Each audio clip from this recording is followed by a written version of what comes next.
आज दो पॉजिटिव और अच्छी खबरें आप लोगों को देने के लिए मैं आया हूँ। एक तो वो जो मैं कई महीनों से, कई सालों से जिस प्रोजेक्ट के ऊपर काम कर रहा था, अब वो प्रोजेक्ट सफल होता हुआ नज़र आ रहा है। हम दिल्ली की सड़कों को बहुत सुंदर बनाना चाहते थे। इसके ऊपर मैं कई सालों से काम कर रहा हूँ, कई पायलट प्रोजेक्ट्स करवाए। उन सब का नतीजा ये है कि अब ये प्रोजेक्ट सिरे चढ़ता नज़र आ रहा है। इसके तहत दिल्ली के सबसे पहले हम 1400 किलोमीटर पीडब्ल्यूडी की जो सड़कें हैं, 45 फुट से चौड़ी जो सड़कें हैं, यानी कि 18 मीटर से ज़्यादा चौड़ी जो सड़कें हैं, वो 1400 किलोमीटर सड़कें हैं। ये 1400 किलोमीटर सड़कें पीडब्ल्यूडी के कंट्रोल में आती हैं, पीडब्ल्यूडी के जुरिस्डिक्शन में आती हैं। तो पीडब्ल्यूडी की सारी सड़कों को हम सुंदर बनाने जा रहे हैं, रिपेयर करने जा रहे हैं, ठीक करने जा रहे हैं। उस पर क्या क्या काम करने जा रहे हैं वो सब मैं अब आपको बताने जा रहा हूँ।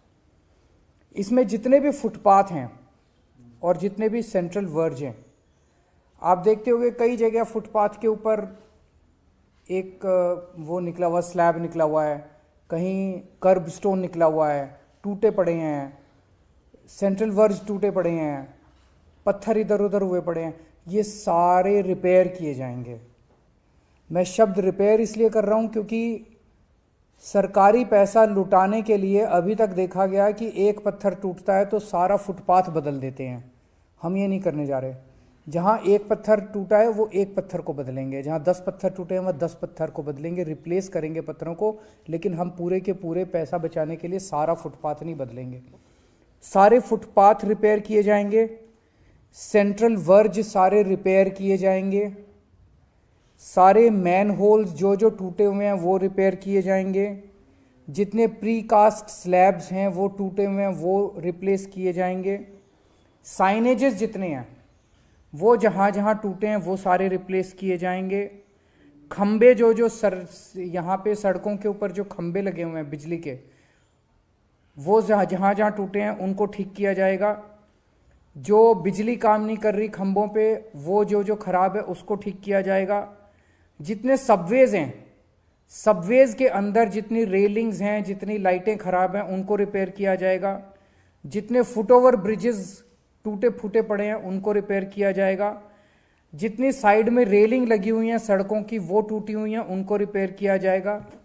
और जो स्ट्रीट फर्नीचर टूटा हुआ है उस सारे स्ट्रीट फर्नीचर को रिपेयर किया जाएगा।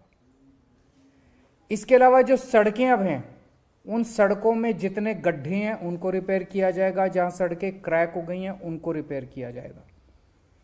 एक बार इनको सबको रिपेयर करने के बाद इन सब चीज़ों को हम उम्मीद करते हैं जिस दिन वर्क ऑर्डर होगा, वर्क ऑर्डर हमें उम्मीद है कि 20 मार्च के आसपास वर्क ऑर्डर हो जाएगा और 1 अप्रैल से काम चालू हो जाएगा। उसके 6 महीने के अंदर हमें उम्मीद है ये सारा रिपेयर का काम हम कंप्लीट कर लेंगे। उसके बाद 10 साल का हम कॉन्ट्रैक्ट दे रहे हैं कि फिर जब भी कुछ टूटेगा वो तुरंत रिपेयर किया जाएगा। उसके लिए फिर नया कोई कॉन्ट्रैक्ट देने की जरूरत नहीं पड़ेगी, नया कोई वो देने की जरूरत। अगले 10 साल का कॉन्ट्रैक्ट दे रहे हैं कि फिर कोई भी ब्रिज पे कुछ टूटा, फुटपाथ पे कुछ एक पत्थर टूटा, कहीं कुछ टूटेगा, तुरंत 24 घंटे के अंदर उसको रिप्लेस किया जाएगा, उसको रिपेयर किया जाएगा, ताकि हमारी सड़कें हमेशा चमकती और सुंदर नजर आएं। 10 साल के लिए हम इसका रिपेयर का कॉन्ट्रैक्ट दे रहे हैं। उसी तरह से सड़कें अगर कहीं गड्ढा होगा उस गड्ढे को 24 घंटे के अंदर रिपेयर किया जाएगा। कहीं सड़क पे कोई क्रैक आएगा उस क्रैक को 24 घंटे के अंदर रिपेयर किया जाएगा। इन 10 साल के अंदर हर सड़क को 2 बार रीसर्फेसिंग की जाएगी। 5-5 साल के अंदर सड़क को रिपेयर करना होता है तो 2 बार इसकी रीसर्फेसिंग की जाएगी। और हम देखते हैं कि जितनी पेंटिंग है वो इतनी गंदी हो चुकी होती है, जो सेंटर की लाइन है, जेब्रा क्रॉसिंग है, फुटपाथ की जो पेंट है, तो हर 3-3 महीने के अंदर हमने कुछ किस्म की, जैसे जेब्रा क्रॉसिंग को हम 6-6 महीने में कर देंगे लेकिन बीच वाली को 3-3 महीने में, कुछ पेंटिंग 3-3 महीने में की जाएगी और कुछ पेंटिंग 6-6 महीने में की जाएगी, ताकि साफ सुथरी सड़कें नज़र आएं। इसके बाद डेली हम लोग अपने फुटपाथ को, सड़कों को या तो डेली या हफ्ते में 3 बार वॉश किया जाएगा। और मैकेनिकल स्वीपर से खूब सारी मशीनें हम लोग हायर कर रहे हैं, मैकेनिकल स्वीपिंग की जाएगी और सारी सड़कों को वॉश किया जाएगा। और सड़कों के जितने दोनों तरफ पेड़ और पौधे हैं, उन सारे पेड़ पौधों को धोया जाएगा, उनको भी धोया जाएगा। तो सड़कों को हफ्ते में 3 बार वॉश किया जाएगा, मैकेनिकल स्वीपिंग की जाएगी। और फुटपाथ को डेली वॉश किया जाएगा, मैकेनिकल स्वीपिंग की जाएगी। डीप स्क्रबिंग की मशीनें लेके आ रहे हैं ताकि जितना उसमें जमा हुआ कचरा है सड़कों के ऊपर, उसको भी हम खींच सके। तो डीप स्क्रबिंग की जाएगी। लिटर उठाने के लिए, जो कूड़ा सड़कों पे फैला रहता है, उसको पिकअप करने के लिए भी मशीनें लाई जा रही हैं। उन मशीनों से सारा मलबा साफ किया जाएगा और सारा लिटर साफ किया जाएगा। जितनी रेलिंग्स हैं सड़कों के दोनों तरफ, उन सारी रेलिंग्स को साफ किया जाएगा, उनको धोया जाएगा पानी से। मैकेनिकल स्वीपिंग के लिए हम 100 से ज़्यादा मैकेनाइज्ड रोड स्वीपर्स हायर करने जा रहे हैं। 100 मैकेनाइज्ड रोड स्वीपर्स हायर करने से हमारा अनुमान यह है कि हर दूसरे या हर तीसरे दिन सड़क को साफ किया जा सकता है। 150 से ज़्यादा टैंकर्स और स्प्रिंकलर्स हायर किए जा रहे हैं। तो जो पीडब्ल्यूडी की सड़कें हैं, 1400 किलोमीटर सड़कें, इन सड़कों के ऊपर इन 150 स्प्रिंकलर से डेली सड़कें धोई जाएंगी और सड़क के दोनों तरफ जो पेड़ पौधे हैं उनको धोया जाएगा। 250 के करीब एंटी स्मॉग गन्स कम स्प्रिंकलर्स को हायर किया जा रहा है। हमारी दिल्ली में 250 वार्ड हैं, 250 मशीनें हायर की जा रही हैं। तो एक वार्ड में एक मशीन दे दी जाएगी। ये उन वार्ड्स के अंदर, जैसे मैंने कहा 150 मशीनें ऊपर हायर कर रहे हैं, वो पीडब्ल्यूडी की सड़कें। जो नॉन पीडब्ल्यूडी की सड़कें हैं, जो छोटी छोटी सड़कें हैं, उनके लिए हम 250 मशीनें हायर कर रहे हैं। वो उन छोटी सड़कों को धोएंगे और उनके दोनों तरफ जो पेड़ पौधे हैं उनको भी धोएंगे। ये भी 10 साल के लिए हम कॉन्ट्रैक्ट देने जा रहे हैं। 10 साल के लिए कंपनीज को धोने के लिए, फुटपाथ और सड़कें धोने के लिए, साफ करने के लिए, मैकेनिकल स्वीपिंग के लिए दिया जा रहा है। हमें उम्मीद है लगभग 10,000 किलोलीटर पानी डेली इसके लिए ज़रूरत पड़ेगी, दिल्ली की सारी सड़कें और फुटपाथ धोने के लिए। जो जल बोर्ड का जो सीवेज ट्रीटमेंट प्लांट से जो पानी निकलता है, अभी हम उसको यमुना में बहा देते हैं, वो इसके धोने के, सड़कों को धोने के काम आ जाएगा। डेली बेसिस पे सड़कों के दोनों तरफ हम देखते हैं कि पोस्टर, बैनर उलट सुलट गंदी पड़ी हुई है दिल्ली, इसको डेली हटाया जाएगा। जहां भी कोई भी पोस्टर बैनर आएगा उसको डेली बेसिस पे उसको हटाया जाएगा। तीसरा, पेड़ पौधे खूब बड़े स्तर पे लगा रहे हैं। जो सेंट्रल वर्ज है, इन सारे सेंट्रल वर्ज पे और सड़क के दोनों ओर जितनी खाली जमीन है उसके ऊपर बहुत बड़े स्तर के ऊपर प्लांट्स लगाए जाएंगे।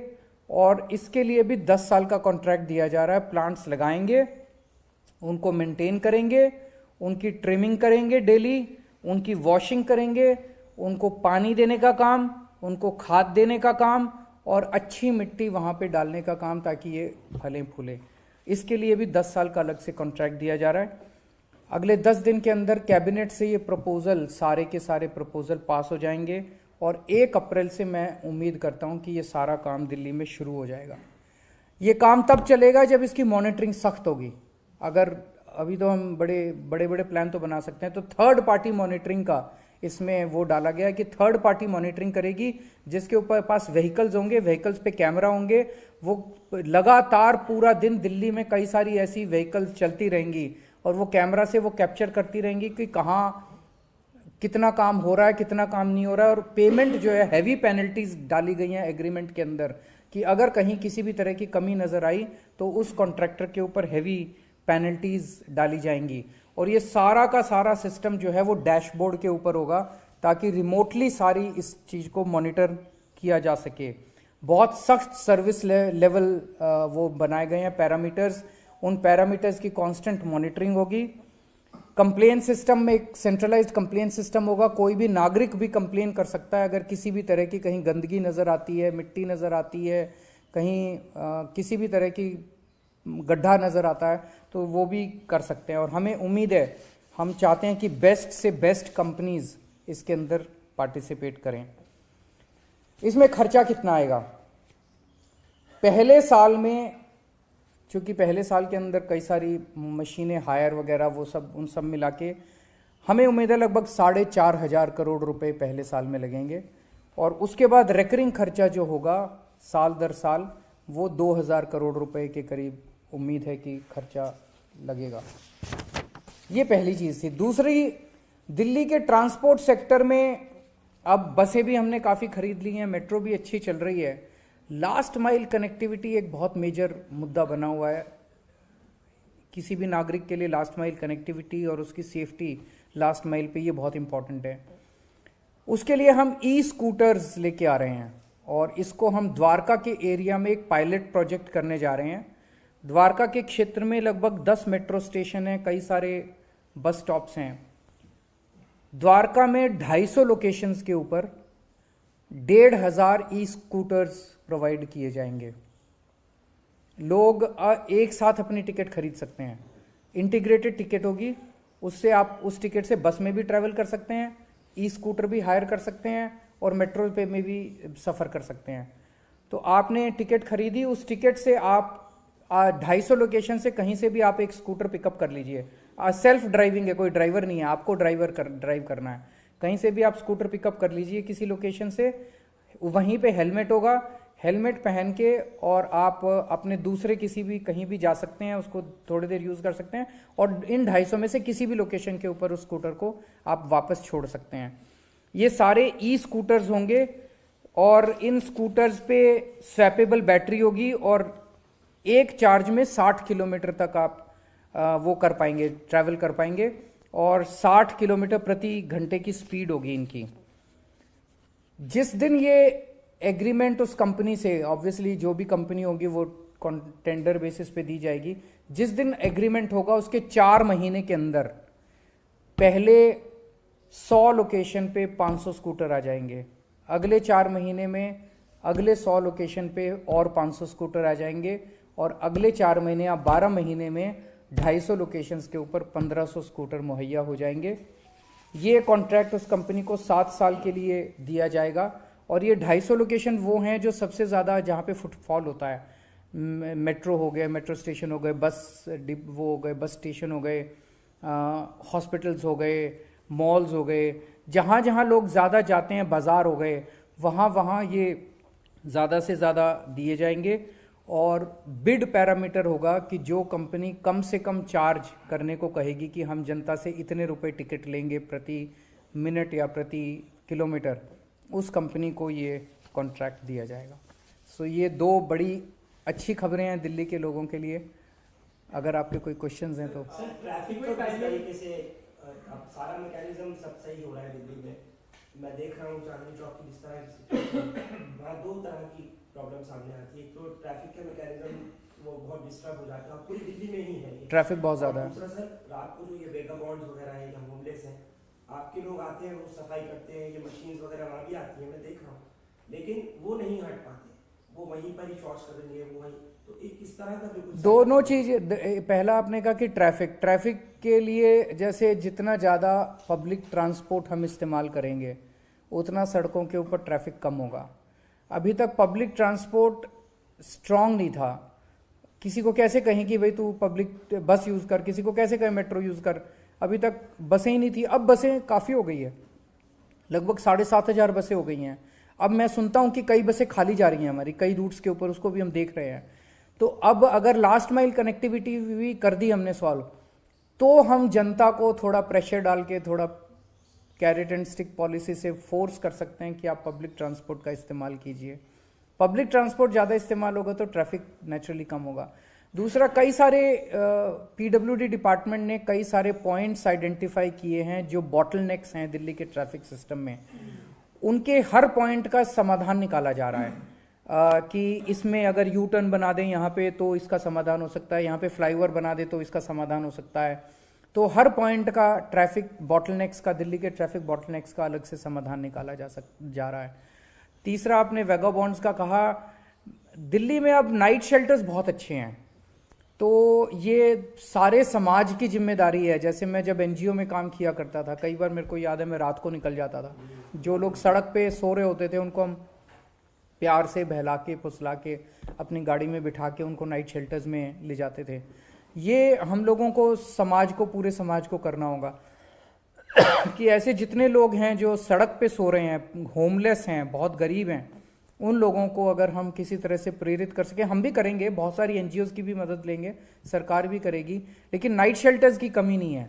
तो ये हम सबको मिलकर इसका समाधान निकालना पड़ेगा। जो लीविंग करते हैं या उन सड़कों को खराब करते हैं, टबाको खाते थूकते हैं, उसके उनके आपने पेनल्टी की बात की कॉन्ट्रैक्टर्स पे, पर क्या ऐसे लोगों को पेनल्टी लगेगी? इनके ऊपर क्या पेनल्टी लगाओगे और इनसे कैसे पैसे लोगे? इनके पास तो, लेकिन इन लोगों को उठा के कहीं ना कहीं नाइट शेल्टर पे ले जाना पड़ेगा, उसके ऊपर थोड़ी सख्ती की जा सकती है। इसको थोड़ा सख्त करेंगे कि इनको जैसे जितने नाइट शेल्टर्स हैं वहाँ टॉयलेट की भी फैसिलिटी है, सब किस्म की फैसिलिटी है, लेकिन इनके साथ क्या है कि इन्होंने वहाँ पे अपना एक अड्डा जमाया हुआ है, अपनी जगह कैप्चर की हुई है, जो मैंने समझा था उन दिनों में। वो उसको छोड़ना नहीं चाहते जगह को, उनको लगता है नाइट शेल्टर में चले गए तो ये हमारी जगह कोई और कैप्चर कर लेगा। तो इसका समाधान निकालना पड़ेगा। लेकिन मैं आपकी बात से सहमत हूँ कि जो होमलेस लोग हैं उनको नाइट शेल्टर्स में पहुंचाने की जरूरत है। लास्ट माइल कनेक्टिविटी में टाइमिंग वो बहुत इंपॉर्टेंट है, और क्या वहाँ पे सुरक्षा का भी फिर ध्यान रखा जाएगा? क्योंकि अगर वहाँ पे इंडिपेंडेंटली लोगों को टिकट लेके स्कूटर पिक करना है तो उसकी टाइमिंग क्या होगी और सिक्योरिटी क्या होगी? टाइमिंग तो वर्कआउट की जा सकती है, वो एक बारी की, पर उसमें कोई बहुत ज़्यादा दिक्कत नहीं है, कभी भी वो ले सकते हैं। मैं अभी ऑफ द कफ बोल रहा हूँ, लेकिन 24 घंटे भी हो सकता है, वो कभी भी जैसे लिया जा सकता है। लोग जानना चाहें तो टाइमिंग मैं बता दूंगा, मैं इसका वर्कआउट जैसे भी होगा मैं बता दूंगा। क्योंकि अभी ये पायलट प्रोजेक्ट आप बता रहे हैं, लेकिन इसमें ये कैसे सुनिश्चित होगा कि क्योंकि स्कूटर चलाएंगे तो आपको ड्राइविंग लाइसेंस भी चाहिए होगा? वो सब तो होगा, तो वो तो फिर जो भी लेगा, ड्राइविंग लाइसेंस अगर नहीं होगा, कल को अगर पुलिस ने रास्ते में पकड़ लिया तो जैसा उसके साथ अपने स्कूटर पे होता है वैसे उससे नेचुरली वो सारी ट्रैफिक के नियम तो लागू होंगे। ये क्या स्कूटर जो आपने बताया द्वारका के लिए, क्या आने वाले समय में केवल वहीं रहेंगे या फिर नहीं, इस एक्सपेरिमेंट के बाद अगर ये सक्सेसफुल होता है, ये पायलट प्रोजेक्ट है, तो पूरी दिल्ली में इसको कर देंगे। फिर सर एलजी साहब ने आपको मुलाकात के लिए बुलाया, हालांकि आप कल थे नहीं। मैं उनका शुक्रिया अदा करता हूँ कि उन्होंने मुलाकात के लिए बुलाया। कल मैं पंजाब गया हुआ था, पहले से डिसाइडेड था प्रोग्राम, अब जब भी अगला टाइम वो देंगे हम जाएंगे। मैं उम्मीद करता हूँ जल्दी होगा। सर मुगल गार्डन का नाम बदल दिया है सरकार ने, इसे किस तरह से देखते हैं? कोई, चलिए अब क्वेश्चन खत्म हो गया मुझे लगता है। Thank you.